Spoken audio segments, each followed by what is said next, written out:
Yeah, man, how you doing? You good? I know you like that. What's up, Nosey? We outside. Where you at? Where you at? See the girls in the club, they getting wild for me. And all the pretty chicks all want I see y'all pulling up. What's up, Nosey? Welcome back. It's time to be nosy. Hey, listen, we don't own none of these rights to none of this song. This is my good brother Mace, because I'm coming back out of mental health crisis. Okay? Talk to me. Where you at? What's up, Kiya? Hey. What's up, cuz? Ew. Where you at? What's up, YouTube? What's up, Facebook? We outside. Hold on. I got another song that speaks to what is going on today. Man, welcome. First, welcome to Time to Be Nosy. I'm your host, T. Pearson, founder of the Team Nosies, team originator, okay? And also founder of the TPX, also known as the T. Pearson Experience. I welcome y'all to the couch, to the conversation. We got a dope-ass show for you. A dope-ass show, and I want to thank y'all for tuning in. Real quick, though, I need y'all to hit that share button, because a nosy might have forgot to tune in. They might have forgot, and we need them to know that we is outside, okay? Here's another song that speaks to my mood. I just need y'all to vibe. Hit that like button. Hit that share button. Drop in my comments. Let me know who here. I appreciate y'all. Let's vibe. Where you at? Aha! In the courtroom, fighting in the boardroom, trying to feed your family, kicked out underneath you. God's able. God is more than What's up, Cassandra? What's up with you, niece? What's up? What's up with you? What's up, MJ? We outside. What's up, Ann? We outside. We appreciate you. He's still working miracles. You still make me wait. Some others say that there ain't no way. If you know this is true. If you do so much, can't nobody sing it like me. Can't nobody say it like me. You don't know. It's my testimony. Can't nobody. He gave me the victory, and now I got testimony. That's it. That's all I'm gonna give y'all. They might have muted it. If you watching the playback and you ain't hear that, that was Anthony Brown in Group Therapy singing Testimony, because they probably muted me.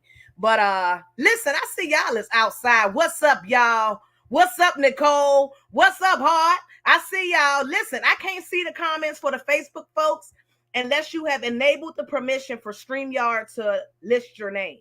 So on my side, it says Facebook user. So if you're on Facebook and you did not authorize them to put your name and your profile up, just drop your name for me when you do your comments so I can make sure I shout you out without having to leave the screen and get to where you are.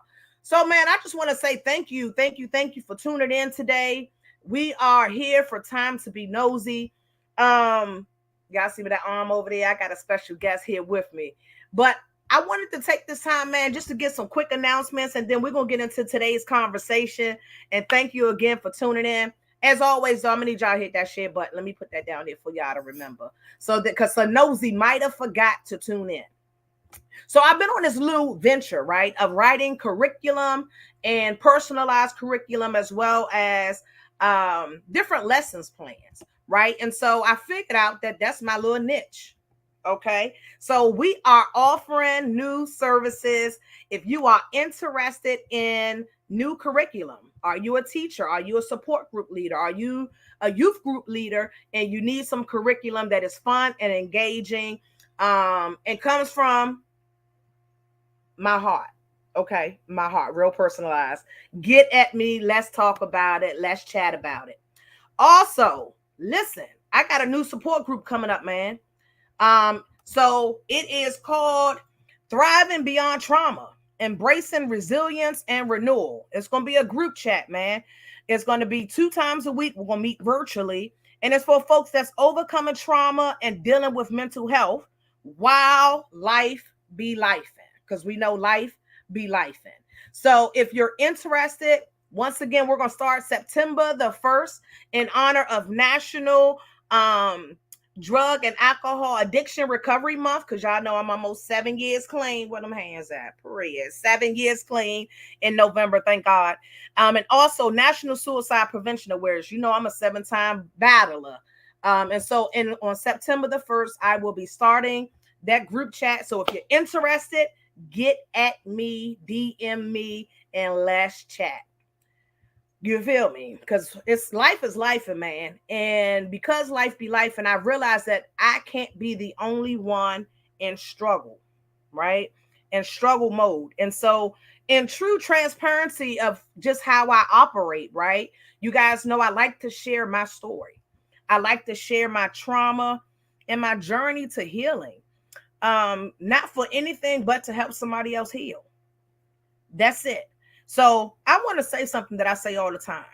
I say that I believe I was born to suffer so that I can serve. Let me break that down, because I think some folks have some misconceptions of really what I mean by it. And I even had to break it down today at the chiropractor's office to the staff there. Shout out if y'all watching.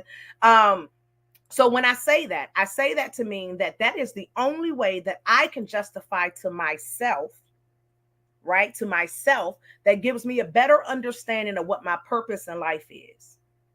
I'm not saying that I enjoy the suffering, because the fuck I don't. Speaking of fuck, hashtag warning, drama-free zone. Team Nosey, use your discretion, keep your peace intact. This is a conversation. We want to converse with you about marriage and mental health. But I realized that I had to break that down, because some people don't really quite understand what I mean when I say that. So when I say that feel like I was born to suffer so that I can serve, I simply mean that all of the suffering that I went through, I feel like I had to go through according to God's plan, so that I can help others that are suffering, will suffer, or have suffered in the same plights, if you will, be able to heal or come up with a plan for healing, or just, if nothing else, to let them know that it's okay to not be okay. And that we have a village of nosies that can help out if needed. So that's what I mean when I say I feel like I was born to suffer so that I can serve. That simply means I'm using my suffering that God has put on me as a way to help others heal. And as a way for me to share my trauma with others, so that they can kind of get some tips in it. And real shit, so I can get tips back, because I'm not a professional. I'm just a professional on the 3rd floor. The mental health ward. But nonetheless, we appreciate you.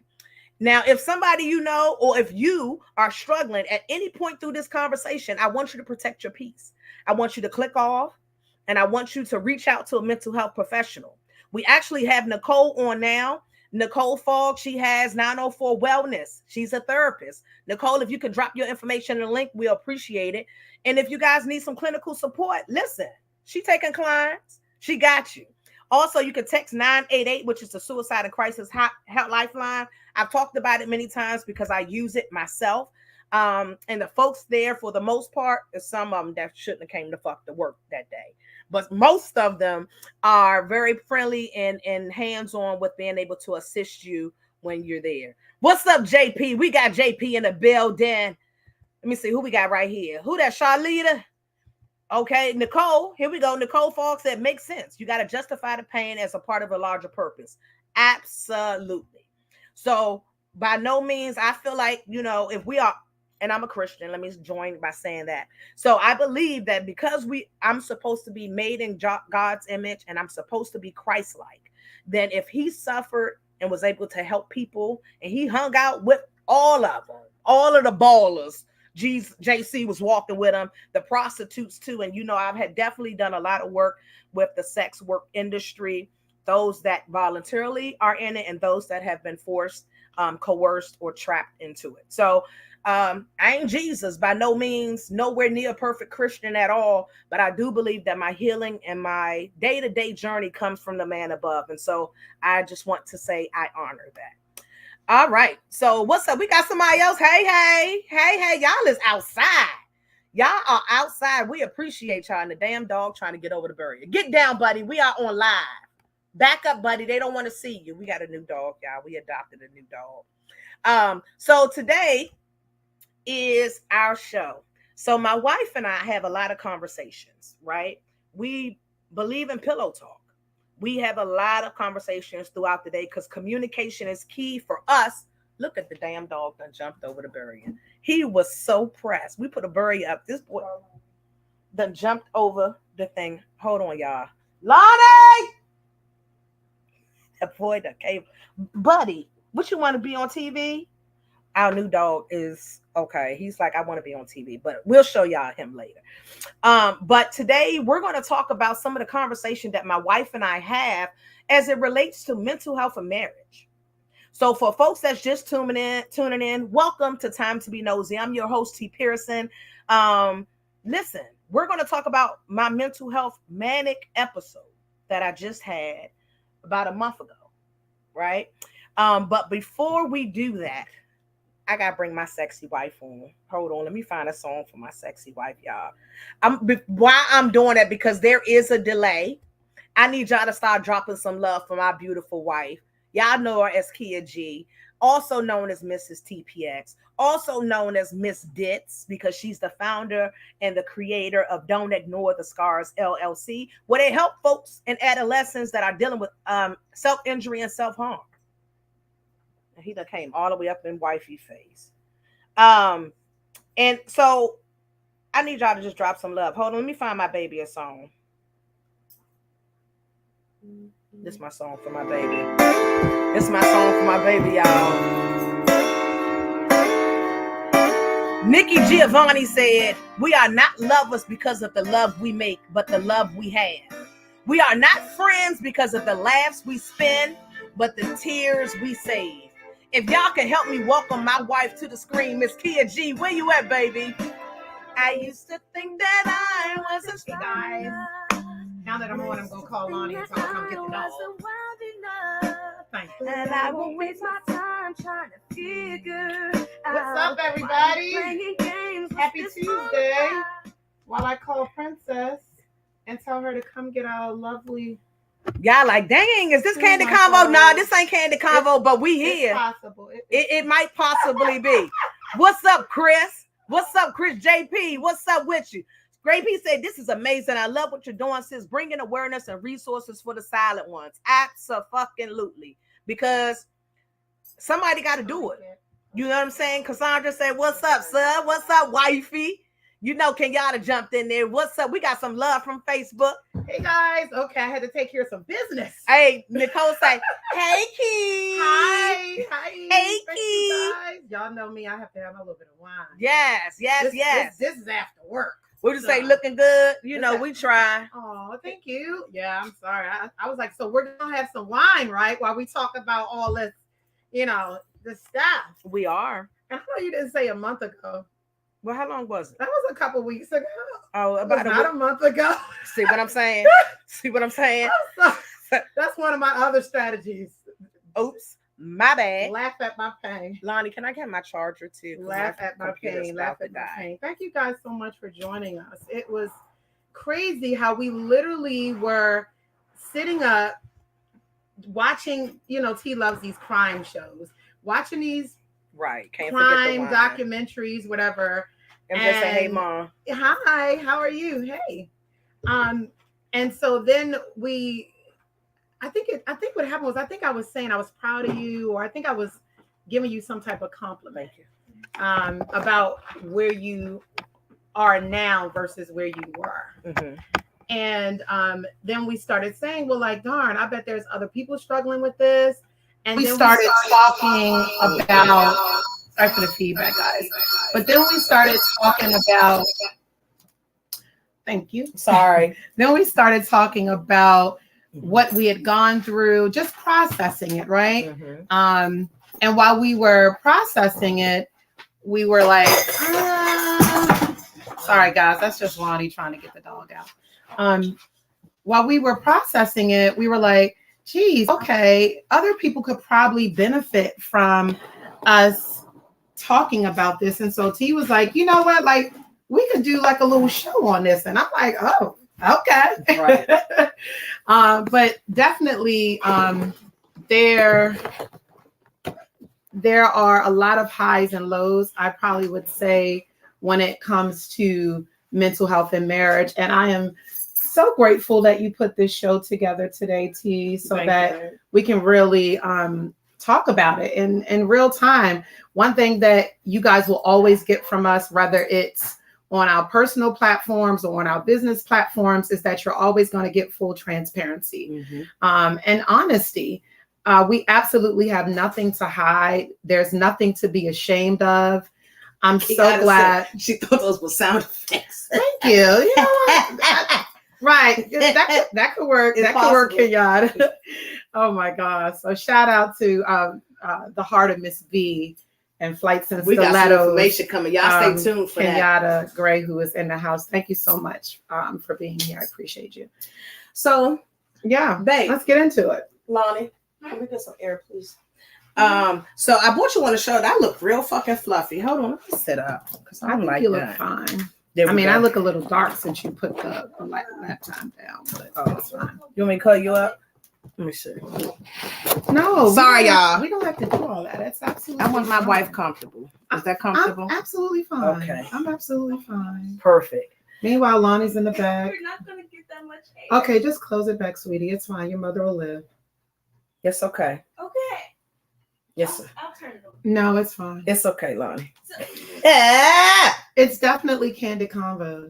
It very much has changed the Jack. Yeah, I definitely believe that. I didn't turn it on, it's on. So yeah, thank you guys so much for joining us, and we apologize for some of the technical difficulties that we're having, but it's live. It's live. And that's what happens when you're live. So- When you're live, shit happens. Oops, sorry, can I say shit? You can say shit. We Shit can say happens shit when over it's there. live. That's can nothing. say That's shit. nothing compared to Candid Convos. Right. We had all kinds of I stuff. wanted to share with them a little video first. Okay, we can share.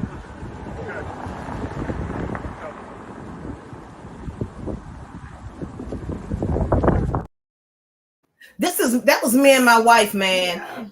Walking into our marriage, that was symbolic for me as us walking hand in hand into our journey as wives, right?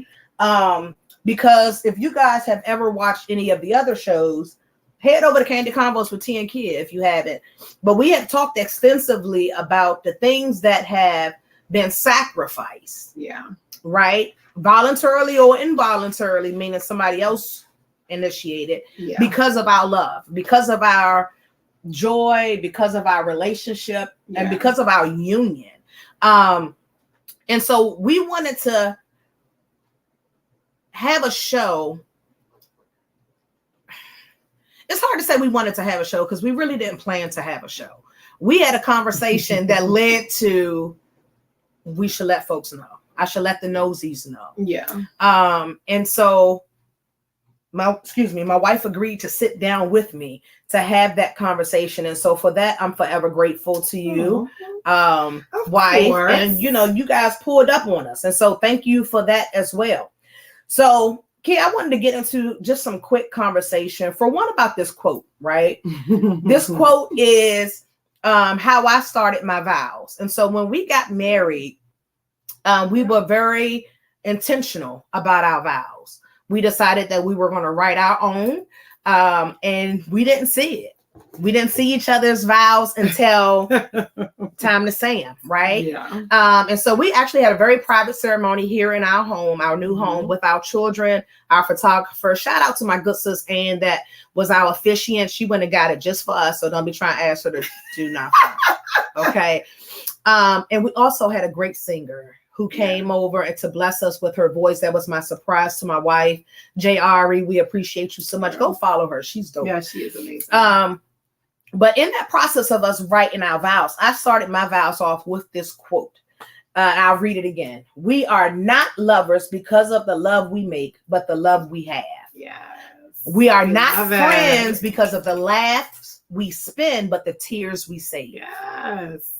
And I started my vows with that because that speaks to who we are. Yeah. As friends, then met wives. Yeah. Right? We had a friendship first, and that friendship transitioned to wifehood. Yeah, because I didn't like you, but go ahead. I ain't like you either. Y'all laughing, She but was real so shit. irritating. And she was so thought she was my boss, and bitch, you're not. Excuse me. She was so extra. You know, I'm 2 days off my mental health board. Don't do too much. You Sagittarius. Right? She called me a Sagittarius. Yeah, She's a I got that Taurus. from Zeta. That's some shit. I got that from Zeta. So Kiya, right? We got all kinds of purrs. So Kiya, question for you. Oh, okay. What did you think about that vow? Well, when I started my vows with that, because you're a poet. Yeah. And so am I? You publish. I don't know. Published I do a poet. little something else. Published poet. Okay. I don't She's know so about modest. it. But what did you I don't know think? about all of that. Because you kind of, when I watched you when I started, your face kind of did something. What was your thoughts? Well, first of all, I'm a Nikki Giovanni fan. Let me just say that. But I think about, when I hear that, I think about the opposite of us romanticizing about what a relationship should be. You know, I think about us seriously. I mean, and that's kind of part of who Nikki Giovanni was anyhow, but I think about finally someone shedding light on what a healthy marriage looks like and a healthy relationship. And so it's not all beautiful all the time. It's not like the Young and the Restless and the Bold and Beautiful, where it's like you just embrace each other and you fall into each other's arms, or any of the videos where you're walking around a house in your fur heels all day cooking dinner and shit like that. No, when I think about the tears that we save, I think about all of those experiences, all of the lows and everything in between, shaping us into these resilient partners that we are. So I definitely believe, like, I love the save the tears part. Like that right there is just profound to me, because it adds value to your journey, if that makes sense. I appreciate that. And so my intention when I put it in was similar to yours, but also to highlight that we like to laugh. Yes. Right? A lot. We goofy as shit in real life. A lot. But also that I know that when I was going through my first healing journey, right, about 3 years ago, I couldn't stop crying. Yes. It was that pure, you ain't gotta say it like that. I'm sorry. You ain't gotta say it like that. I'm sorry. You lucky I can't kick you off. So we in the screen.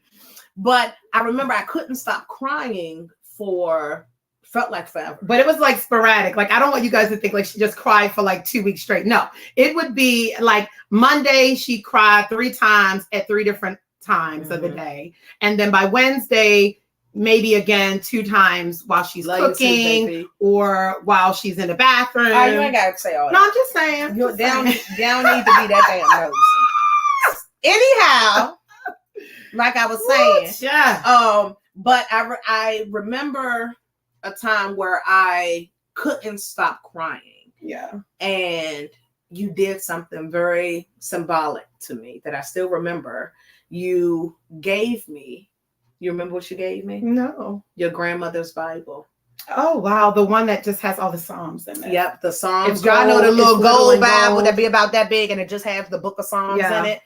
And I remember I couldn't stop crying, and Kiya says, I don't know why I'm giving this to you, but I feel like I'm supposed to. And you handed me your grandmother's Bible. I do remember and that now. You started to play Yolanda's Adams. I Need to Hear From You. I think that's a song. But she started to tap into my spirituality because she knew that was my healing point. And so I thank you. Oh, babe. Right? For that. And we were dating. She wasn't even my wife then. And so when I started to write my vows, I had to put that in there because she had helped me save some tears. And so I wanted to start our vow with that. But then you said something when I think you read your vows first. Yes. All right. You read your vows first. And so Yeah. what we did was we took some segments of our vows to say real quick. And then we're going to get into our conversation about my recent Bipolar Manic episode and some questions for Kiya, some questions for me, some questions for you all as we kind of discuss this. Okay. This ain't for no statistics. I ain't about to tell you 1 in 5 people suffer from nothing. Oh, no. Go read your statistics because this ain't it. This is a very personal show that I don't even know if I'm really prepared for, honestly. Aww. But here we are. Damn it, I want to cry already. You already talked about all that crying. It's okay. I ain't even gonna do it. It's all right though. You start with your vow. Okay. So one excerpt that T wanted to pull out is when I said, I adore you, T, and nothing or anyone will change the love that I have for us and our beautifully blended family. Mm-hmm. Yeah. One of mine was, babe, I know that this may sound crazy, but you are my Achilles heel. You help me hold everything together for me, even when my body is out of whack, right? Hit that share button. Yeah. Hit that share button. Y'all need to pull up on us because we is outside. Yeah. Your next vow was? So on today, I want to thank you for choosing me as your wife and your life partner. Amen to that. Yeah. And my final excerpt, the vows was long. We ain't gonna give y'all all of them, the vows. Her vows were long. Okay, my vows was long, but I like to talk, and I just wanted to make sure I stated all of my intentions on that day. Okay, so she can hold me accountable.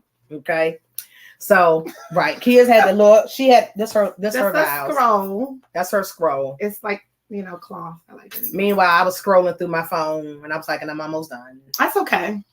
My last vow. I beautiful. vow to work overtime on maintaining my mental health so that my sobriety, almost 7 years, baby, is maintained and my overall health continues to improve. Yeah. That was important for me. Yeah. That was important for me to say because as my life partner, yeah, right, I don't want me to ever jeopardize what we have. By the lack of my paying attention, right, to what my body is telling me it needs or, what I'm supposed to do. Right? I was actually really shocked that you put that in there. Like, I literally did not expect that at all. I was like, okay, you're getting real deep with this. Like, you're covering all areas. Yeah, I had to. I didn't expect it, but I definitely appreciate it. Thank you. I definitely appreciated it. Hey, we outside. We outside. Yeah, for sure. Facebook user. I love Nikki Giovanni. I got the honor to listen to her recite her poetry on one of my college tours. Yeah.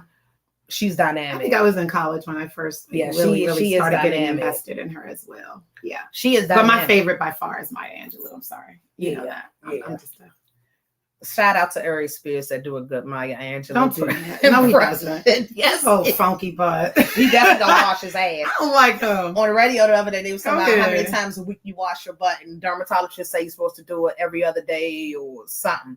So what? Yeah, that's not for that's not. I bathe a couple times a day and I use moisturizer every other day. Yeah. What if you sweat when you I don't understand it. That depends on the temp. No, it should never depend on the temperature. Okay, anyway, go ahead, guys. Not as for me at my house, we bathe daily. Sometimes it's just like that butt deodorant. What do you need deodorant in your butt for? But that butt deodorant go on your feet and your ass and your mouth. Too much. And you can lotion your elbows and everything. Much. Anyway, go ahead. The Lumini. Yeah, yes, Maya Angelou as a poet is definitely number one. Yeah. Got you. So listen, folks, now's the time we're gonna get into some conversation, but we want to engage and we want to hear from you. We want you to ask questions. We want you to leave comments. We want you to answer questions that is going to be directed to you as Kiya and I get into this discussion about my last episode. Yeah. Once again, I want to viewer discretion before we get into it real good. Yeah. Viewer discretion is advised. Protect your peace. Yes. Drama-free zone. Yes. Protect your peace. Gotcha. Got it. All right. So let's get into it, babe. So first, we wanted to ask the folks, when does the conversation about mental health usually come up in your relationship? or your friendships. So some of us know that people be a little cuckoo for Cocoa Puffs, and they just don't say shit. That's just how they are. That's just how they are. We excuse the hell out of it. That's just how they are. They got a little something going on. You see what I'm saying? Yeah. They 2 steps short of a full ladder. Yeah. You know, a little rope short on their way up to the mind bank. You know, Yeah. all these different things that you can say. But when does that conversation really happen, right? Is it when you're dating? Is it when you're interested in someone? Is it once you become platonic? Is it once you're engaged, once you're married? This is for y'all. We want to hear from you. Do you have these conversations with folks? Because the world is tough right now. Chances are 9.5 out of 10 people, that's my own research. 9 out of half. It's probably pretty close. 9.5 out of 10 people suffer from a mental health crisis. What's the half? What the hell's the half? The half is like they kind of know, but they ain't really sure. Okay, got you. Okay, I got Yeah, that's that half. They ain't really That's sure. your half. A little something. And so, given that information from the TPX research, when do you talk about it? If you do, right? I mean, I think, When did we talk about it? well, when we were still friends, you unloaded on me. But I feel like that unloading was not necessarily well, let me back up. It definitely depends on the individual. I believe that there are some people that you can unload during the friendship level of a relationship and then be cool with it, right? Mm-hmm. For me, I was like, what the hell? It definitely made me like a little bit apprehensive. Okay. It made me like take a couple steps back and be like, and so, wow. Well, I felt really overwhelmed. I felt like it was I think I even said this to you, like, wow. Like literally like in like a 45-minute lunch date, T shared everything from all of her traumas, all of it, all in 45 Not minutes. all of it. No, you Cliff did it. Note. No, you did it fast, but you. Oh, the Cliff Note version. Yeah, you did it, but it was. So I'm like this. Oh wow. Oh wow. So I feel like, depending on the person, I think the first the friendship level of it, the first 3 months of dating, I think that's a little bit heavy to unload all at once. I got you. I think if you would have just Went the fuck off and then no. I think no, because that was our first date. Yeah. But I think if we would have waited until maybe the second date and you just said, Now hold on. I'm just saying. Hold on. No, I'm gonna let you, like Kanye, I'm gonna let you finish. No, go ahead. However, for the folks that's like, well, damn, y'all just met, y'all went on the first date, then you unloaded. That ain't it.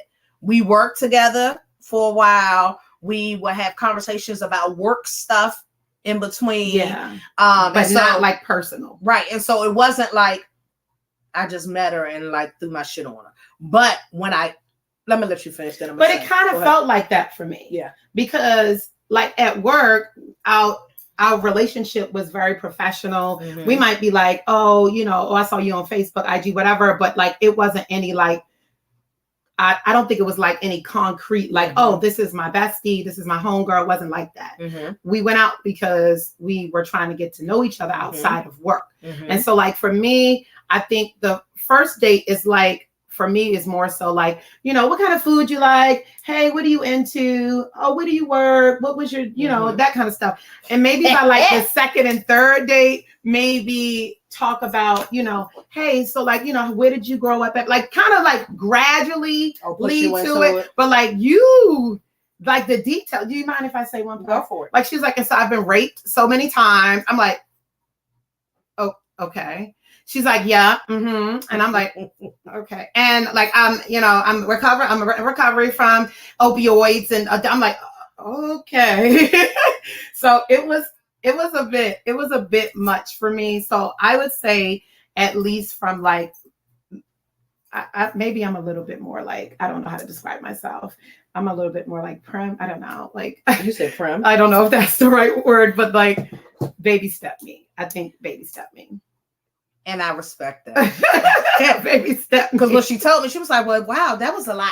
I did say that. And I did say that. Huh? Well, what you mean? Because for me, I had been so used to like people finding out different ways that I'm a little cuckoo for Cocoa Puffs, and it has caused problems. Right. So for me, and my last two marriages ended because of medical stuff involved too, right? Like the inability for them to help me cope or deal or them deal or whatever.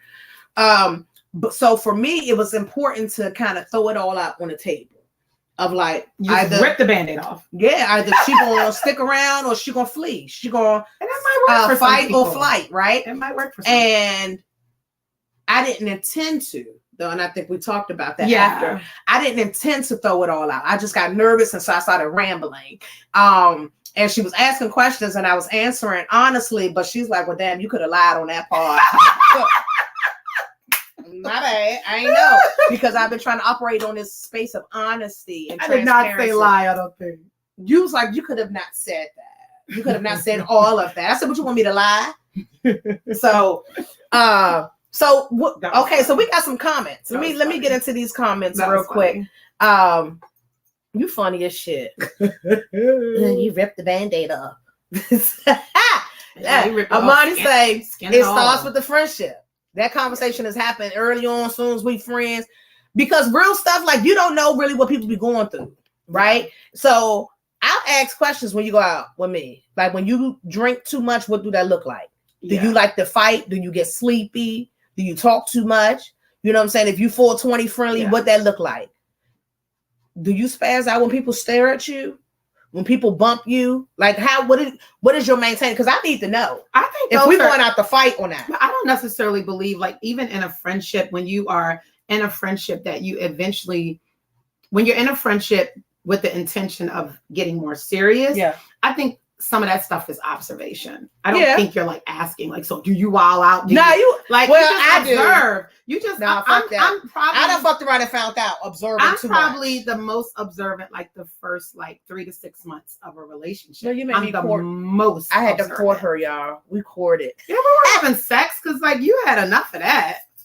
I'm sorry, go ahead. What, you trying to call me a hoe? No, I didn't say that. I was reformed by the time I No, you were an adult and you liked sex and it was fine. Sure the fuck I just was not doing all Still that. do. But one partner. Anyway, my job business. Facebook member. When we talking about our past relationships and how it affects us, we talk about our triggers. Absolutely. Oh, that's absolutely. Good. I that's definitely good. believe that's true.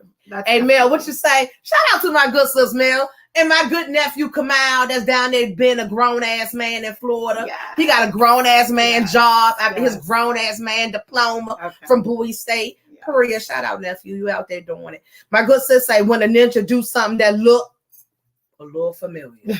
Korea, what you say? You start to ask some questions, sir. MJ say, when trust is developed. Ooh. Yeah. How do you develop trust if you don't really know what you trust? Yeah, I would say before trust is the disclosure and like that conversation. I appreciate it. I never used to talk about it till y'all. Listen. Oh, okay. Well, wow, great. I'm so glad that we encourage you to do that. Thank you. Not you could have lied, right? She is disrespectful. So my conversation with Kiya early on about my mental health, part of it I felt like you saw, right, in that observation period, of just kind of me being a little off, a little, we say 0 to 10. You always had energy. She listed all of my qualifications for my diagnosis, right? But she didn't just take it at face value, right? It was really a conversation of, but what is that? And me telling, but also her doing the research, right, on that diagnosis and what that looks like and how to be a support for it. And so some of her observations, some of it was me verbally telling her, all right, this is what the doctor said. Yeah. Right. The doctor said, I got a couple people that be up there. Sometimes they be out past curfew, but when the fuck they all home, it's a house party.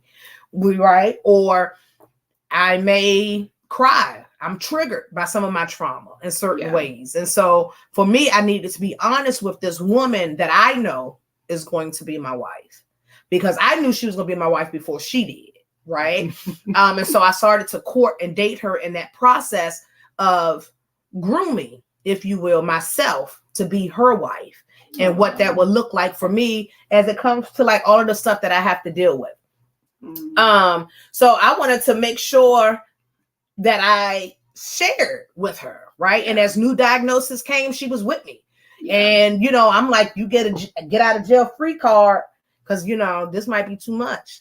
I think I tried to tell you a couple times we was dating. I was like, that might be too much. Yeah, she definitely dumped me a couple times out of the blue.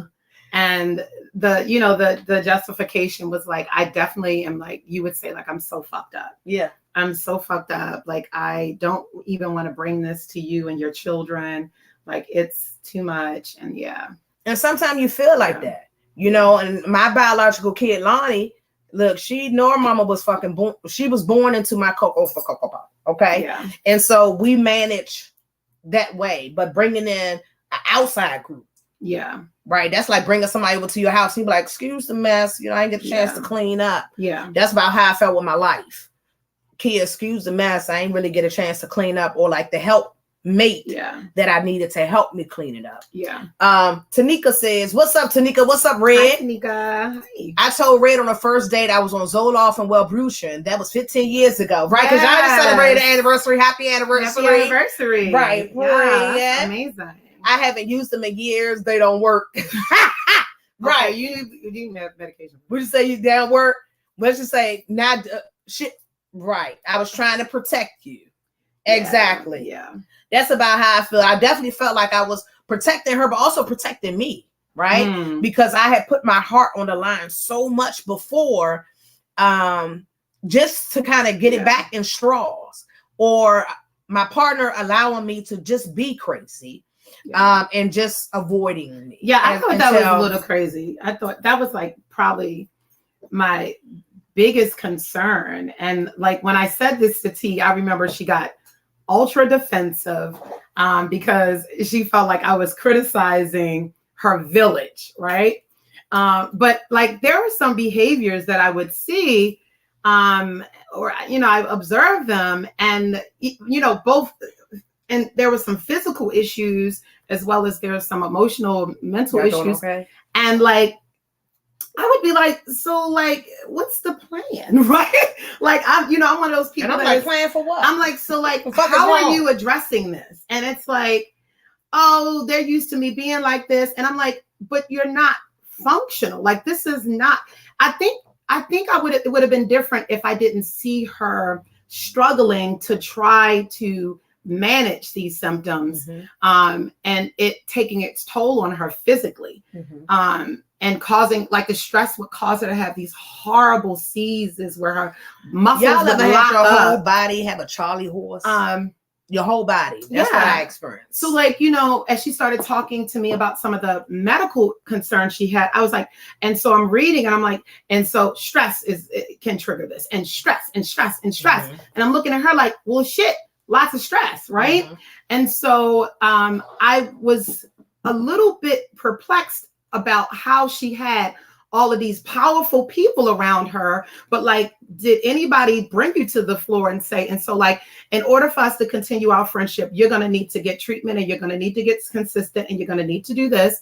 And like, it was just kind of sort of like, I mean, I don't know, kind of, so that wasn't good enough for me at all. And so I started asking her more about not just the mental health stuff, but like also what are your physical diagnoses? And, then we took that journey. But to, a lot of folks in my village credit, for years, right? They knew something was off. And I guess wasn't as approachable as I am now in my sobriety as I was in my addiction. I see. Right. And those are the things that I'm learning as I get further and further into my recovery, that as an addict, I may not have been as approachable. Heck yeah. Right. And I heard that even from Lonnie, right? That I wasn't always approachable. And so the village folks that did approach me, I did get to go to the hospital. I've had village members talk to me on the phone in the midst of my suicide attempt. In the midst of my suicide attempt, and talk to the hospital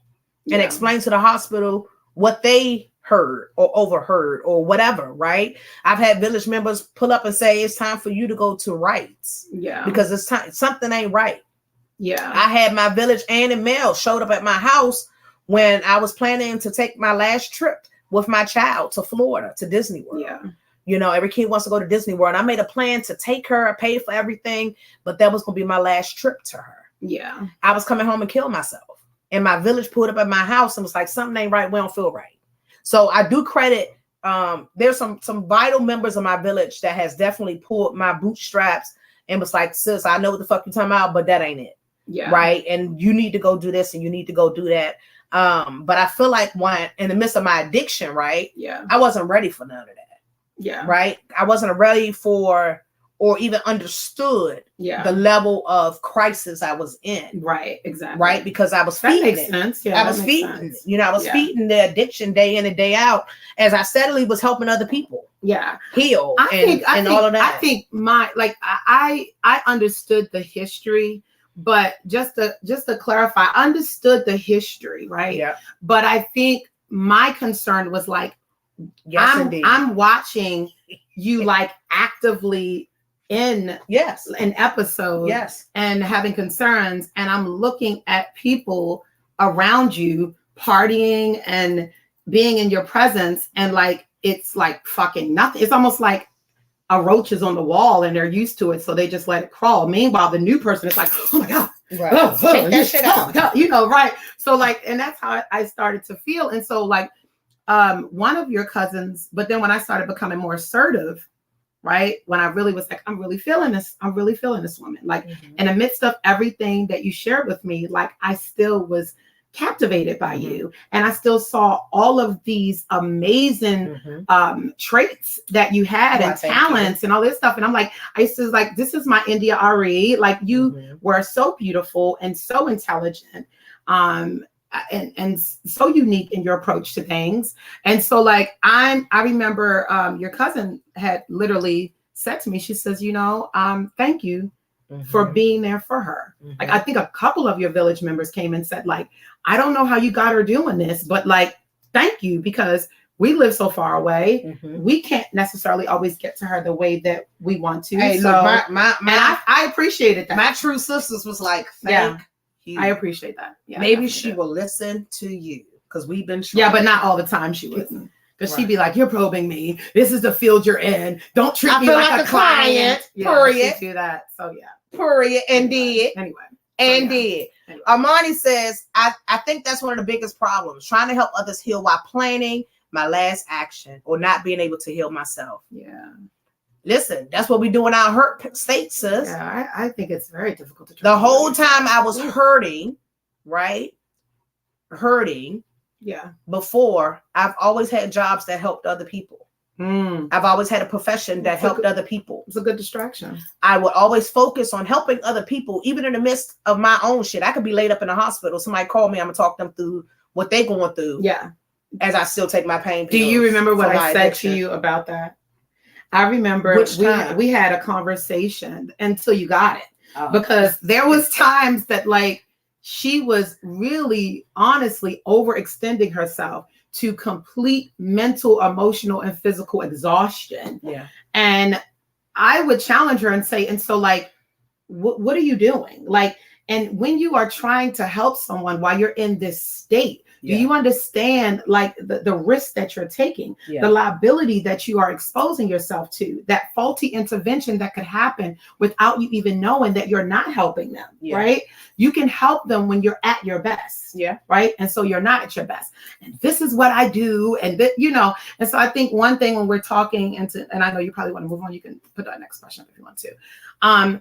I think another thing that we definitely have to highlight when we're talking about marriage and mental health is you have to have thick skin. Yeah. Like this is not for the weak at heart. Yeah. It's not. I mean, you have to be able to really stand strong on what you see and what you know they need to be doing, even in the midst of them cursing you out, telling you that they don't need it, going off, being overly aggressive, and like, it's hard. It's not easy. I mean, not at all. It's times where I've definitely lost my cool. Yeah. Nicole says, thank you for that. Yeah. For sure. Nicole says, helping others makes us feel empowered and distracts us from our own stuff. Yeah, for sure. That is so true. Yeah. Nicole Falk, 904 Wellness. Yeah. Clinical social worker, therapist, Yeah. clinician, Clinical director for DITS. Yeah. Get with her if you guys need some mental health support. She really knows her shit. Yeah. Real stuff. So thank you for that, Nicole. Next question. This is for folks like me, right? Folks with the diagnosis. How do you prepare for or address damage, right, that was caused by your mental health episode? That goes into your statement you just said, right, of maintaining when somebody's doing all of that, right, aggressive stuff. And so for people like me, this is for us to answer, right? And even if you don't have to type it, if you want to remain anonymous, I get it. But how do you prepare for, this is a thought question. How do you prepare for or address damage? Physical, emotional, spiritual, financial, or maybe just trashing houses. Like, you know, if that's your thing, you just throw shit. I don't throw shit because I pay too much money. So I don't be breaking up our shit because we pay good money for our stuff. Yeah. But some folks do, right? And some folks do. Some folks that are diagnosed. So I have several mental health diagnoses, just to be transparent with you all. But today we're talking about my bipolar disorder, right? And so with that, I have caused a lot of damage. That's hard to say, but it's the truth. Excuse me. And for those damages, my wife is holding my hand, y'all. For those damages, right, I have to acknowledge that. Right. And I think it's probably different, maybe not even different, but I think my value for that repair comes from my sobriety. Right. Yes. And within my sobriety, you're supposed to make it right. Yes. Right. Side note, y'all like my new glasses? Oh my Lord. Okay. They are cute. I love them. Thank you. And so, we're supposed to make amends with those that we have hurt, injured, or caused harm to. And so when I come out of my episode, and this episode was different. I just want to say that this episode was completely different than I have ever had in my whole life, ever. It started very briefly, right? So let me story time real quick. Let me give it to y'all because y'all nosy. So I take trazodone and I take Zoloft, right? And so I supposed to probably be on some other stuff, but because of my addiction, right, to pills, to prescription pills, my doctors, myself, and my wife, right, my wife is very involved in all of my care.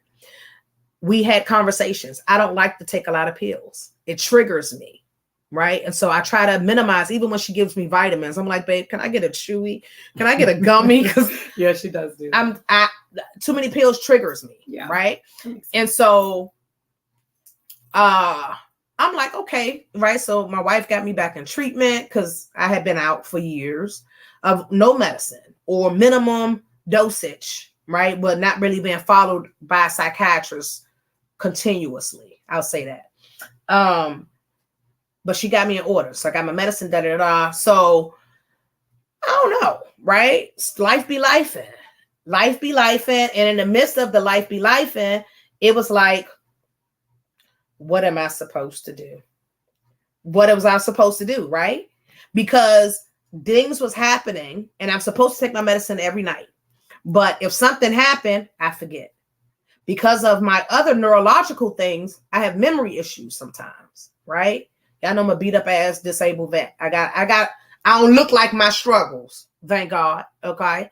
And I probably just forgot. Right. And so days went by and we found out months went by. And I hadn't taken my medicine. So on this particular day, we had a situation at the house. And what should have been a small situation went from here to there. And I went the fuck off. And so in the midst of that, my wife approaches me and she asks me, What you say? When's the last time you took your medicine? Yeah. And I said, yeah, I don't know. Well, because I shook the bottle and it was empty, and I'm like, and then I look over and I'm like, and so there's none over at your bedside. Mm-hmm. And then I think it's also important for you to mention that prior to you exploding, that weekend before was challenging because you had basically been in the same space as someone who had. Correct. So I was triggered. I was at an event. Yeah. And I saw one of my childhood abusers. Yeah. Triggered the shit it was out of me. It was and I'm like, I thought I had healed, right? Yeah. When you think you done healed until you fuck around and find out that you really didn't. It made it tough. Yeah. It made it tough for me. And I came home with it. Yeah. And I sat on it. I didn't really talk about it. I just sat on it. Yeah. And so when everything else happened, it was this explosion. So when that explosion happened, I'm throwing out all kinds of shit. Some I remember, some I don't. Right. Yeah. But my wife has graciously filled me in. I think he really was like, but you know what? I think also when you came in, it was like when you came back from seeing him. Yeah. I remember when you walked in the door, I just hugged you because I was thinking about it most of the time. And so like my first instinct, you know, being protective, is like, I want her to leave. I want her to leave. But for other reasons, she needed to stay. And so when she finally got home, I just wanted to hug her and hold her and make sure she was okay. But it didn't matter how many different angles I came at her. She was, I'm fine. Oh, it's okay. I'm fine. I'm fine. Even though I knew she wasn't fine. So it's like by the time we got to this this explosion, I was already kind of sort of like kind of starting feeling suspicious, you know, about you being consistent with your treatment, both the psychiatry appointments and the meds, because I'm like, okay, let me just pay attention. So I started actually paying more attention when you got back because I was like really afraid for you. I was really afraid. Question for you. Yeah. And then I'll go back to my story. Yeah. What made you go check my pill bottle? Wow. So what I recall, I'll tell you why, because I know why your psychiatrist put you on it. And so the why is like, I saw you in action. So like the why was no longer being addressed. So I was like, okay. So like T told a story to her psychiatrist real quick that like basically we were talking about symptoms and things like that to determine which medication would be appropriate for T. And so one of her thing was like, even when the kids do something even small, it shouldn't be that big deal. But I feel like even though I'm not coming after them, I feel this rage building up inside of me. And I don't like feeling like that. I usually suppress. Yeah, I don't like feeling like that. And so like, as you're saying that, you know, as I'm watching you, what you described to the psychiatrist, which was a justification, you know, for why she put you on your medication, I saw. So I was like, okay, so that's not how she was acting after she was on the medicine. After she was on the medicine, the beast was calm. She was patient. She was focused. And now I see total opposite. So that's what made me check your bottle. And thank you for that. So you weren't thanking me what I did. I wasn't. She was not thanking me what I did. She comes and she shakes the bottle. She's like, well, when's the last time you took your medicine? Kiya, I don't know. Well, when's the last time you got a refill? I don't know. Right? Because my thing is life be lifing. And so when life be lifing, it be lifing. And I didn't intentionally stop taking my medicine. I want to say that. I didn't intentionally stop taking my medicine. I ran out. The next day I planned to call the doctor or the pharmacy to get the refill. And it just never happened. Right? It just days kept going. So shit happens. Life be lifing. My wife reaches out to my psychiatrist. We're going to move on. But my wife reaches out to my psychiatrist and thank you. She tells, because y'all wouldn't have said shit. Y'all have just been watching it the whole time. Thank you, wife. You're welcome. And so she reached out to my psychiatrist. And I was a little bothered that she did. I ain't even going to hold you. But I also was in the middle of my episode, right? Yeah. But she ain't give a hell about none of that. She reached out to my psychiatrist. So she comes back and she says, T, why did you miss 2 appointments? real shit, I didn't even recognize I had missed 2 appointments. First of all. Second of all, I was like, Kiya, I don't know. Like, I didn't intentionally miss them appointments. Something probably was going on and it got pushed around and I probably forgot to reschedule. Like, life was life. Right. Which is why you didn't have refills. Which is why I didn't have, like when you do that, they give you enough refills to your next appointment. Mm-hmm. And so if you miss the first appointment, they may give you a little grace and give you another 30 days. But then, after a while, it's like, we're not refilling this. Yeah. Because, their license and stuff is online. So they need to check your. So shout out to my wife that got me back together and got my medicine. And so I just want to say real quick that that's why I kind of been silent on social media, because I've been trying to figure out who I am. Yeah. That's some real shit. When you be off your medicine, and this goes to Nicole's comment, right? Of take your meds as prescribed. Must.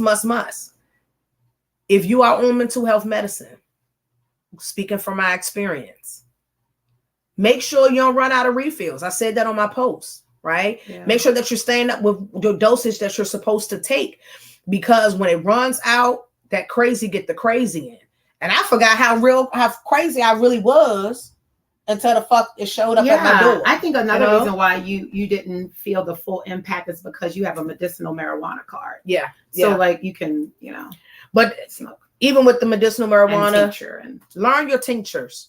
Learn your terpenes. Learn your terpenes and know what works for you. Because I had a strand that was very counterproductive to my mental health medicine. Yeah, that's true. And it took me so far down that it made me cry as I'm smoking a J. Yeah.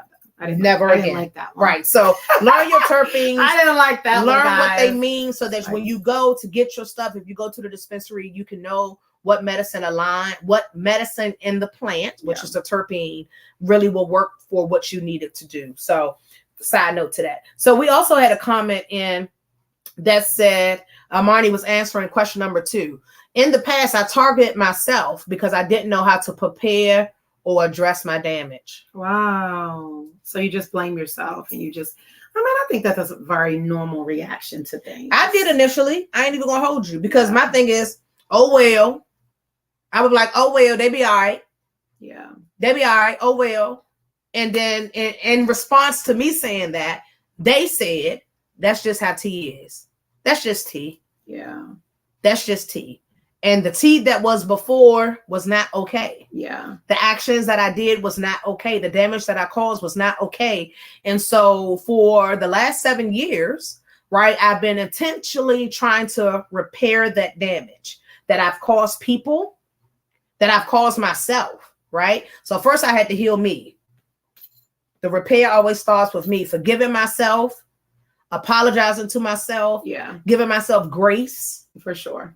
Right? I'm human. Yeah. Grace. Right? And then going to them and asking for the same grace. Yeah. In a humbled way, because it's not their fault that they had an addict that was not being treated properly for mental health as a friend. Okay? So I'll say that. Last question for you, babe. Oh, okay. How do you, and for you, so this is for you, and I'm going to personalize it for you. Okay. Audience members, Team Nosey, how do you protect your children? This is for the folks like Kiya, the partners. How do you protect your children and maintain a household while your partner is experiencing a mental health crisis? We want to hear from you. Well, Kiya, your personalized one is how did you protect our children? How did you protect the sanctity of our home, our peace in our home, while you are still going out being an amazing social worker? You're still running DITS. You're still, focused on your victimless soldier support group. Yeah. You're a sister, you're a mom, you're a friend. Yeah. How did you manage all of that when, would you say, how many weeks I was down? About 2.5. About 2.5 weeks. Yeah. First week all bed. Locked. The second week. My baby put me in my own psych ward in our room, honey. I was like, I might need to go to the hospital. After consulting with the psychiatrist. They was like, well, she's suicidal. I ain't suicidal. I'm just depressed like shit. Yeah. But even in that, I tell my wife when I'm depressed. I tell my wife when I feel suicidal. I'm so happy. Thank you for doing that. Because for me, that's self-awareness, right? And what do I tell you when I tell you that? I says, I don't want to Well, I was thinking that you say like I'm trying to hold on. Mhm. I'm not good. Mm-hmm. I'm not I tell her, good. I'm Yeah. not okay. Yeah. Baby, I'm not okay. Yeah. I don't want to die. Yeah. I've said that. I don't want to die. Yeah. But Kiya, it's hard for me to keep fighting. Yes. Because my mind, Yeah. right? My soul's like, you got to be here. You got to stand strong. But my mind is like, bitch, bye. Yeah. And I have to tell my wife so she can pull me back down to the carpet. Yeah. You know, and thank you. Oh, of course. Right? Because I ain't had no partner that ever did that. Wow. So thank you. Wow. Okay. So Ooh. yeah, how that's did you do that's that? a very okay. Oh, okay. So funny. I knew that question was coming, but I wasn't prepared. Yeah. How do I maintain the house? Okay. Because I'm a dope ass bitch. You So are. no, just joking. It is. I actually probably when I it probably goes back to, believe it or not, Okay. it goes back to when we used to talk about deal breakers. So way early in our relationship, we had this conversation about what are some of our deal breakers. Yeah. And so mental health was not one of it for me. And that's just because my background. So, obviously, growing up in foster care, if some of you are maybe don't know because you didn't follow Candid Convos, but I grew up in foster care. And prior to me going into foster care, my mom struggled with bipolar disorder. At that point, it wasn't called bipolar disorder. They called it manic depression and gave people ridiculous amounts of lithium and told them to go somewhere. And my dad, my biological dad, abused both alcohol and drugs. So he had substance use disorder really bad. And so coming from that background, like it kind of sort of normalized those kind of things for me. Not normalize it in a sense that I'm going to accept someone that's actively using, but normalize it in a sense that I realize that there are many really amazing people that struggle with different mental health comorbidities. So I think, honestly, when I say I feel like I was made for you, it just made sense to me that the universe would pair you with someone with my background. Because while T is trying to dump me like, oh, this is too much. I'm like, what the fuck is she talking about? Like, my mom chased my brother when he was in like 3rd grade, like butt naked almost with purple heels on. Like, what? Like it was, and so I really feel like that made me a lot more patient and a lot more understanding of the different challenges that you were experiencing. But in terms, so we thank God for you. Oh, thank you. So one, I have to definitely thank the universe and our ancestors for putting us together. Yeah. The other part is I'm very OCD, I'm a very structured person. And so it's not a lot that's going to take me from that, not even you. So I'm one of those moms that I mom very structured 24/7. And I'll try to be as open with our kids as possible. So we have 2 16-year-olds and an 8-year-old and a 25-year-old. 25-year-old is not here, but I was still, anybody that's going to be impacted by T's episode and what I need to do in the house to get it ready for her to be able to actually recover, I'm bringing them in. So I literally went to each one of them separately because each one of them process differently. So the other thing is you have to know your kid. You have to be committed to keeping your house intact. You have to be committed to obtaining the skills and maintaining the skills that you need in order to maintain your house. So that means for me, there would be conversations with my friend Kenyatta. There would be conversations with my sisters about what I feel I need so that I can be the best version of myself here for my families in the midst of you experiencing your mental health. And so, it's almost like an equation. So there's different parts to it. So it's not like I maintain the household just no. There's these different elements that you have to have. So one, you have to have a support system and somebody that's really strong, somebody that you trust that says, okay.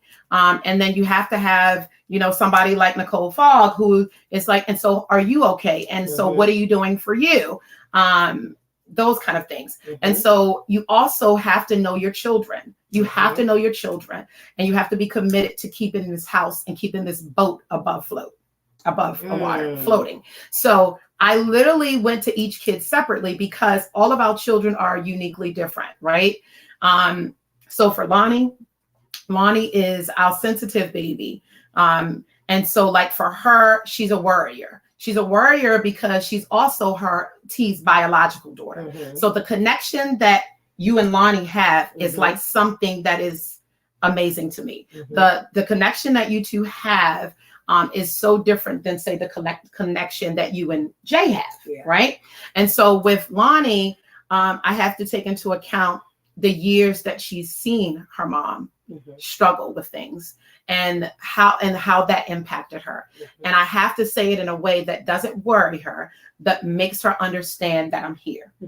And I am here for not just you, but I'm here for them, right? And so literally, go ahead. Can I pause you for a second? Yes, please. I also want to uplift something that Kiya and Lonnie, one of their earlier conversations, right? I was down and Lonnie was helping take care of me, as she has done her whole life, right?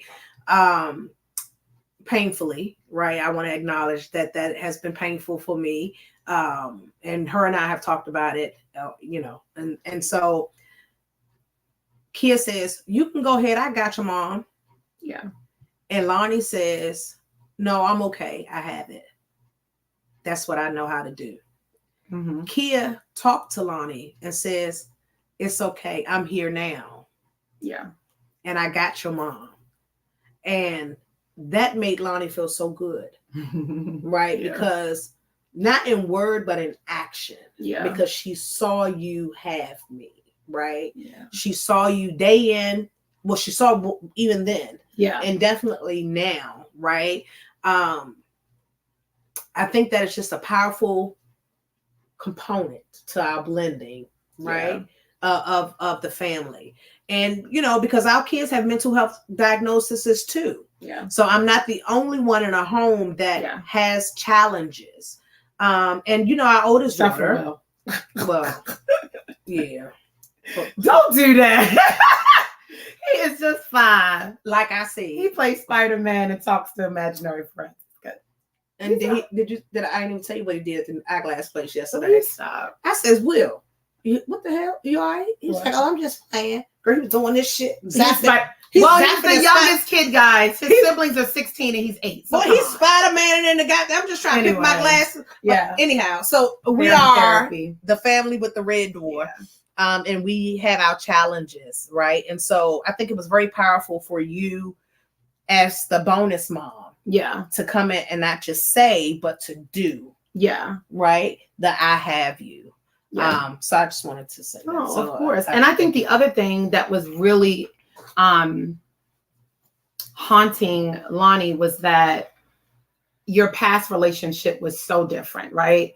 And so like she had been told like, oh yeah, I've got your mom. What's up, Kat? And like let down. And so like I understood why she was apprehensive. I understood because like it had just been you and her like just for years, even with you being married still, and so like for Lonnie, it was important that I be really clear that I've got this, that mom's okay. But then the great part is that because Lonnie's in therapy and because she's like super, super like intelligent, like I can say, oh, and so like, yeah, she was, off her meds and we're trying to get her levels back. And she totally understands it. She's like, oh yeah. Okay. Yeah. I know what that's like. I came off mine for a while and I totally get it. And don't worry, and so, but now see Jay, that's different. Jay is like, that's my son, man. Like, so like, she good though? Like, what's that mean, right? He would come peek his head in the room. Yeah, like people like, hey, buddy, you okay? In there? Right? Do she need to go to the hospital? Like, come. Like, I literally had to like say minimum but like break it down like for a third grader, because like Jay was like, it was like over his head. But, you know, and then Will, you know, it's just like, you know, Mati's not feeling well. You know, if she's sleeping too much, go nudge her and ask her that she wants something to drink and something to eat. And they did. My Check on children definitely took care of me. Yeah. And for that, I'm ever so grateful. I have one biological kid, but I've had 7 angel babies, right? Yeah. 6 miscarriages and 1 abortion. And so when my wife came with 3 bonus children, my heart opened up wide. And then my babies. And so they definitely was peeking in. Mom. I appreciate You're that. great, Mom. They definitely peeked in on me to make sure I was eating, even when I wasn't hungry. Yeah. And making sure I had beverage, right? My ginger ale or my water, so that I can just stay out of everybody's way while we waited for the medicine to get back in my system. And today, honestly, is probably the 3rd day that I really felt like myself. Yeah. And so for that, I'm ever thankful, because I think my levels are finally reaching back to where they're supposed to be in my system, because for a while I didn't know what TPX honestly was going to look like. Yeah. But I'm sitting because my wife told me to. My wife told me be patient and give myself grace. My wife told me to take it one day at a time. Yeah. And to not force myself. Yeah. Right. I think, and I think the thing is, it's like, well, before I forget, the last thing that definitely helped me maintain the house is like having my eyes and ears when I had to go to work. Mm-hmm. So when I had to leave, you know, to go to work, it was, you know, it was a plan that in place. She wasn't aware of the plan because, you know, I didn't want her to feel like she was a burden more than what she already felt. Mm-hmm. And so like, I really did a lot of stuff behind the scenes, like, you know, making sure that, you know, my sister could get into the house, who lives like 5 minutes from me, making sure that my sister knew that like, hey, we're going through some challenges right now. And so like, if the kids call you, like, I need you to come right away. And shout out to my sister, Aisha. She is like an amazing support, like with Ditz and with like, she adores you, by the way. Love you, Ish. And so, you know, having those things in place and also giving the kids like little things that I want them to look out for. Right. Like, and so I gave them those things and I had like an emergency plan, and that made me feel like I could focus at work. And of course, checking on you periodically while I was at work. So all those things helped me get you to that point. But I think the challenge for you, and maybe you can speak on it, you were in this like constant internal battle to like get back. I gotta get back. I gotta get back. I gotta get back. And I'm just curious about where that came from. Like what and what was that like, fighting to like get back? Like, damn. You nosy? I am. Oh man. And I know we're going a little bit over time. So I slated for an hour and a half. Oh, okay. So if you need to leave, we appreciate you. Thank you for joining us. If you need to leave, and definitely make sure you share and watch the replay. Yes, we appreciate you tuning in. But I didn't want to rush the conversation. No, I don't think so. I appreciate you that tuned in. If you have to leave, we definitely thank you. But y'all been holding strong. We see y'all nosy ass thank numbers. you guys so much. Y'all been holding strong. It means a lot. And we're wrapping Thank up. you. But this is a conversation that we felt was necessary. And so I don't want time to be of essence as we're talking about something so serious and personal. Right. Wow. Good question, Kiya. I felt lost. Wow. Right. I felt like once I realized it was the medicine, right? Like my medicine wasn't in my system anymore. So I'm like starting over from scratch. So like my crazy was crazy. And in that, I kept on saying, who are you? Right. And I think even like our nighttime conversations, I'd be like, Kiya, I don't feel like myself. Yeah. I'm taking too long to post. I'm taking too long to text. I'm taking too long to do things that typically I can do really fast. Because my business is built for social media. Yeah. Right. That's where I get my posts. That's where I get my hosting gigs, and my other gigs is from social media. Right. Yeah. Well, mostly word of mouth. Shout out to the Nosies that keep referencing. Yes, thank you guys so much. Thank you so much. It's greatly appreciated. For supporting TPX and supporting us. And my platform is built on transparency. You guys know that. And so I appreciate you guys just rocking with me outside of filters and all that other shit, because I ain't even got time for it. But my business is built around social media, and I really prided myself on, like, you know, being able to bang out posts real quick. I know what content I want to say. Yeah. I can picture, you know, what picture I want. I know how to get a reel cut together real quick. And so that's kind of what my personal niche was. Yeah. Right. And so when I'm sitting here and I'm like, I'm down.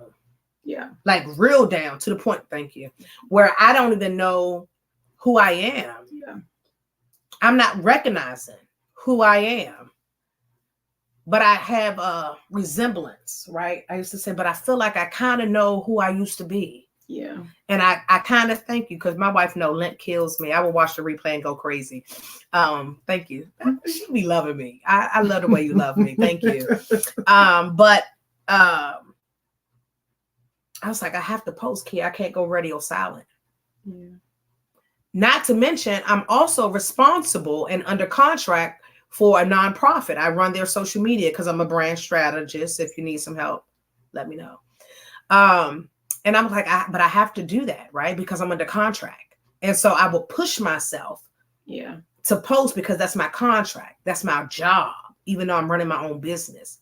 But I can't let that fall to the side. Yeah. Yeah. But let me have conversations with them, because they know T. Yeah. And let them know kind of what's going on. And shout out to them. Heart to Hand Inc. I love y'all so much. They're amazing. I love y'all so much. But for me, it was that internal pressure that I was putting on myself. Like, I gotta post because somebody might want to host. I gotta post because somebody might want some curriculum. Somebody might want to do this, right? And so, like, all of these different things I was pushing on myself, and I would get frustrated. Yeah. Right? Because my levels ain't there yet. Yeah. So I'm still kind of no patience. You know what I'm saying? So I'm like, fuck. Everything was that. Yeah. Everything was that. Yeah. And Kiya had to say, babe, she touched me calmly. She says, put your phone down. Breathe. There's no pressure. Yeah. Right? It will be there. Take your time. Yeah. I've never had nobody in my relationship that I was in a relationship with tell me to take my time. Because for me, I've always had to worry about me and my child. Yeah. Me and my child. And so I've always pushed Yeah. beyond measure, beyond capability, which would end me in a hospital or just not able to walk or move or anything the day after. And I was trying to do that internally. But because my wife observes me, she recognized that I was still trying to do too much. She gave me permission to take my time, to give myself grace. All of the things I tell y'all, she told me that. This shit sound different. Yeah. When somebody else telling you what you say. Yeah. Okay. But I had to breathe. And I just say, you're right. I don't know if I was like, I don't know if I want to host anymore. I don't even know if I want to even have a TPS. Yeah, I was actually going to bring it up. I think one of the scary parts for you was that you didn't feel like you would have this vibrant energy that you really pride yourself on, which is really like not the post queen. Oh yeah, I tried. See that? I'm coming back. She definitely is. I'm coming back. I think Kenyatta might have you beat. Oh, Kenyatta so that's a post queen for sure. She definitely stays on it.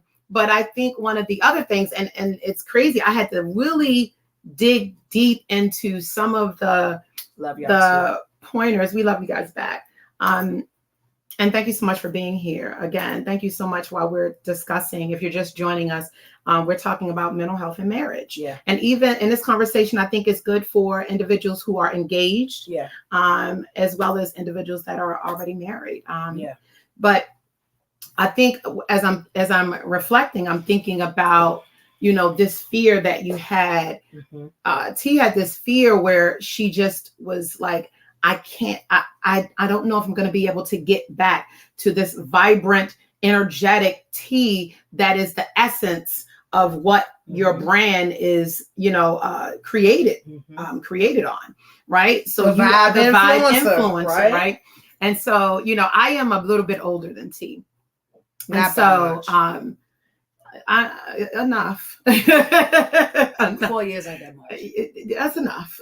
Trust me, it's enough. I like them older and seasoned. But one of the you're so crazy. One of the things I remember sharing with you, and I had to reiterate this to T, is that as you're getting older and things are happening to you, even if it's the same thing that's happening to you, it's still happening to you at a different stage in your life. Yeah.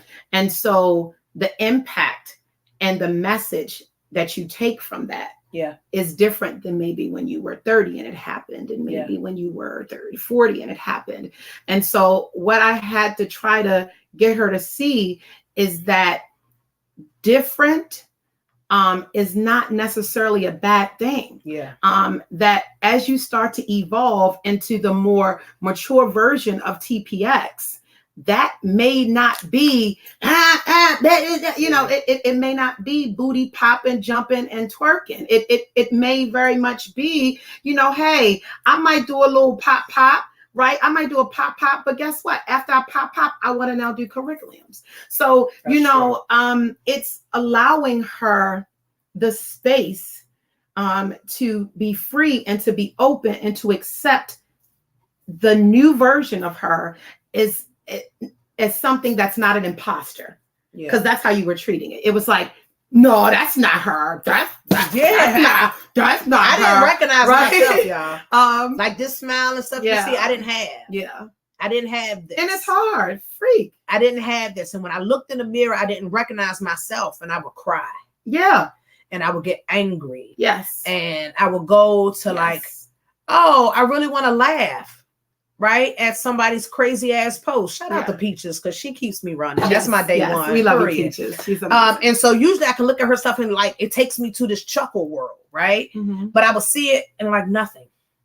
But it's a flat effect, right? Affect, yeah. So I had a flat effect while I was waiting for my levels to get back to where they were. And in that process, my body was doing something I didn't recognize. Yeah. And that's frightening. My brain was doing stuff I didn't recognize. It was scary. I was shaking for no reason. Yeah. Internally, externally, my head was doing stuff. I was hearing stuff, seeing stuff. It was in my rage and my anger. Everything that was the treated now was fucking playground central. Yeah. All the folks that they all woke up, came outside. Yeah. They all was out in the yard playing, all the Noseys. Yeah. They came out and was playing in the yard and caused a lot of commotion. Yeah. But I want to say I'm still thankful for my levels of healing that I had prior to that episode. Years of anger management, right? That still allowed me to stop myself and to have restraint still in the midst of my episode, because my brain told me, fuck all this shit up. Fuck it all up. Mm-hmm. My soul says, that's not who you are. Mm-hmm. Your mouth said it too, though. My mouth said it. Yeah, you didn't physically do it, but like, oh yeah, she was literally like, and so like, I'm not fitting to be in this marriage. Oh yeah, I said I was rolling out. Yeah, she said, I said, oh. I've read the messages back. Yeah, I said, oh, okay. Well, but this is what I said to her. Whoever you end up with and wherever you end up, make sure you maintain your mental health. Make sure that you take care of yourself. Right. Look. Because one thing that I learned is that I can't confront delusion. No, one thing that I Chris, right. Shout out to Chris, man, recovering over there with her fucked up ass swim foot. Hope you feel Lord, better. Feel better. And congratulations, because her and Cece, they're engaged. That was an amazing engagement. We're honored to have been a part of it. Yeah, for sure. Give that a because I'm gonna call you afterwards though. It was beautiful. But I think that I appreciate that. I think for you, I saw the fear, and there were different, and if you could share with them, there were different things that T and I would use to ease her fear and to soothe her. Mm-hmm. There was a lot of things we had to do environmentally to make sure that like she felt safe and she felt like she could recover in this space. And so we did a lot of aromatherapy, Mhm. Definitely touch therapy. So like, nice massages, dim lights, making her turn the television off, Mhm. making her just kind of completely shut down and just enjoy breathing and peace. Yeah. That's something that we did. And my babe gave me she gave me a Yeah. bath. I did. She ran sure me did. a bath. I forgot about that. I did. And sat with me while I was in the tub. Yeah. So I didn't feel alone. Yeah. She massaged me Yeah. when I got out to moisturize me because we bathe more than 4 times a week. Will you over here. stop? Because they to my baby more than that dries your skin out. She moisturized me after I used my moisturizing bath soap. Yeah. But that soothed me. The atmosphere was right. She had the right music on. She had the room set up smelling good. The candles was lit. It very much calmed me after my THC/CBD bath soak, bubble bath. And so as a partner, in closing, right, as a partner with mental disorder, I challenge you to be honest with your partner. It don't have to be upfront. It don't have to be whenever. It has to be at the right time. I'll say that. But be honest. Be transparent. Don't trick bait somebody into a relationship with you, and then your crazy get the crazy in, and then you looking at them like they crazy because the fuck you acting crazy. Did you get that? Take your medication. Yeah, Nicole said that really well. Take your medication. That is so. My wife hands me my pills now because we acknowledge that I forget. Not intentional, but I forget. Neurological, medical, right? Because she knows about that. So she say, med call. Take your medicine. I'm like, all right, I'm coming. She's like, no, it's time to come now. She aggressive as shit, but I love it. And I go upstairs like a kid and I take my pill and she watches me swallow it so that we don't have to go through this type of episode because this was unacceptable. This was due to me not doing what I'm supposed to do for me and putting other stuff first, right? So folks that are in these relationships, be transparent with your partner.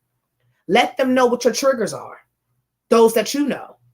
Let them know what they can do to help support you through that so that you're not doing danger to yourself and those around you. Yeah. I think the other part I want to add is that if you are with someone and you know that they are on medication, you know that they're on psychotropics, make sure you know the names of the medications. Make sure you know the dosage. Yeah. Make sure you know who your partner's primary is, who their therapist is, who their psychiatrist is. Make sure you have their insurance information handy, just in case you need to reference that. Hell, make sure you make sure you even know the pharmacy that they use. Yeah. Don't detach because it's very easy to do. Yeah. Like we're saying this now, but I promise you, it's very challenging. It's very challenging being in a marriage where you have mental health concerns. It's challenging, but it's not impossible. Yeah. And so if you love, your other half as much as I love T, if you are committed just as much as T and I are committed to not just our family, because another thing that brings T back is her commitment to our family. Yeah. Like that right there is always going to be undeniable. There is absolutely, T would rather sacrifice herself before she allow herself to hurt these kids. Yeah. And so when she says to me, like, I'm fighting and I need help, I get it. Like, I get it. Mm-hmm. And last thing, please don't not believe them. Yeah. Please don't. This is the wrong time to be like, oh, they just doing that for attention. Nobody wants this kind of attention. I've heard wives and husbands say, so everybody depressed, everybody got a syndrome, they got a syndrome for everything.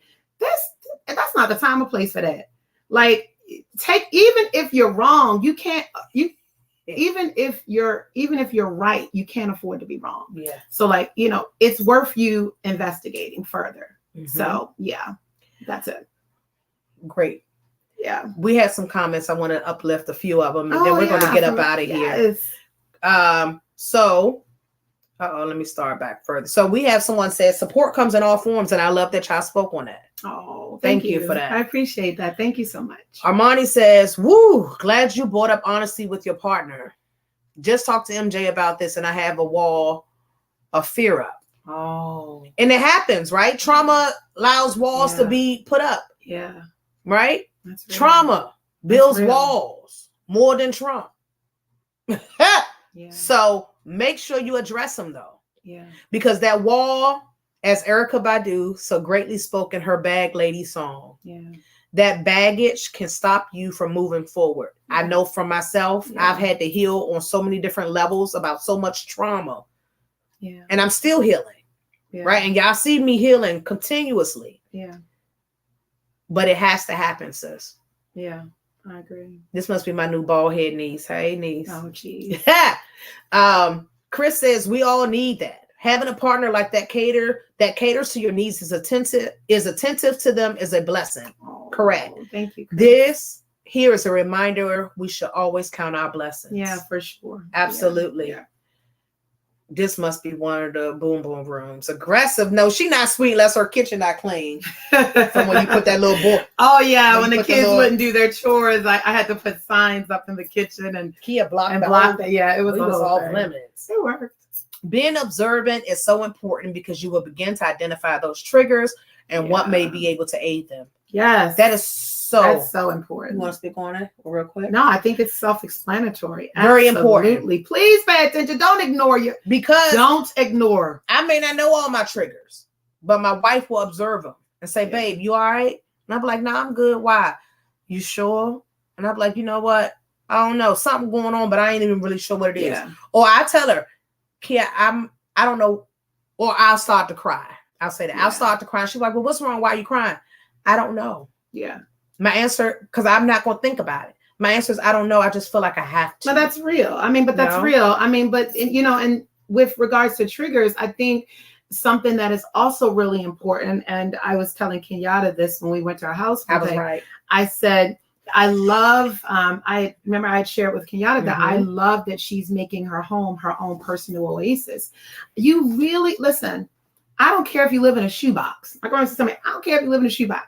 Make it the best damn shoebox ever. Yeah. When you come out from the polluted haze, polluted stuff coming from Canada, inflation, when you come out of all of rude-ass people, when you come out of the mess that is the world, you have to make sure that you and your partner, when you're home, that it's a place of safe peace and recovery. Right? It should not be in complete disarray unless that calms you for some reason. Yeah. Unless it's your organized chaos. But so one way that I make sure that T is not triggered is that I make sure that our home is at a certain point, is at a certain level. I know things that are going to irritate her. And so if you know those things, address those and make your home the safe oasis that it needs to be so that you feel like, hey, I can woosah here. And I love it because in my field, right, I interact with a lot of people. Yeah. I'm also an empath, which means I collect a lot from people. Yeah. And it usually drains me completely out because I give it my all when I'm hosting. Y'all know the vibe influencer coming to shake shit up. Yeah. See, we're opposite. The vibe influencer is back. Yeah, Let me just go ahead and say that. I'm back. I'm day 3 back, but I'm back. I love that we balance each other. Absolutely. Because I'm not an empath. Whatever happened, whatever. She's like, oh, well, I'm over it and done. And I'm like, but babe, I'm still feeling. I'm like, what? Let that shit go. Look, listen, man, we appreciate y'all. What the hell are you crying for? We appreciate y'all rocking out. 3 weeks ago. What the hell? Because it still be on me. I'll be like, girl, bye. You don't take this sip of wine. Yeah. We appreciate y'all, man.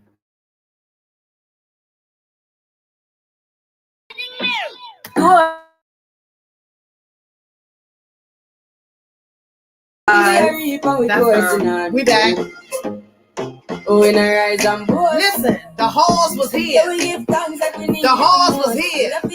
We appreciate y'all tuning in for Time to Be Nosy. And she's doing great. And on point. I'm hanging in there. Each day is a new day. I appreciate y'all rocking out with me. For those that sent me messages when I was out, just to ask me where the fuck I'm at. Yeah, That was y'all checking in on me, and I appreciate you. For those that I shared my struggles with in the midst of mine, I appreciate you hearing me vent. I appreciate you checking with my wife to make sure I was okay. I appreciate y'all. I value my wife. I value my family. I value my village. And I value y'all nosy asses each and every day. Get at me. Peace, love, and hair grease. We value y'all. We love y'all. One last comment before we get out of here. Somebody said the dedication and support that you two give and have given is amazing. I love listening and learning from you two. Peace and blessings always. Oh wow. We don't do Thank this you for the so show. We don't do this for the likes. We do this because this is real fucking life, and somebody needs to hear it real raw and uncut. Yeah. Candidly. Yeah. We reach might out. be back. Reach out if you guys have other questions that you didn't want to ask here while we're live. Thank you, Quick. Definitely reach out to us. We are very responsive. So yeah. Hey, listen. We share. I gotta go. It's almost bedtime. 9 o'clock. So I gotta get up out of here so I can go get freshened up and cuddle with my wife. What's dinner time? Peace, love, and hair grease. I'll catch y'all guys on the gram.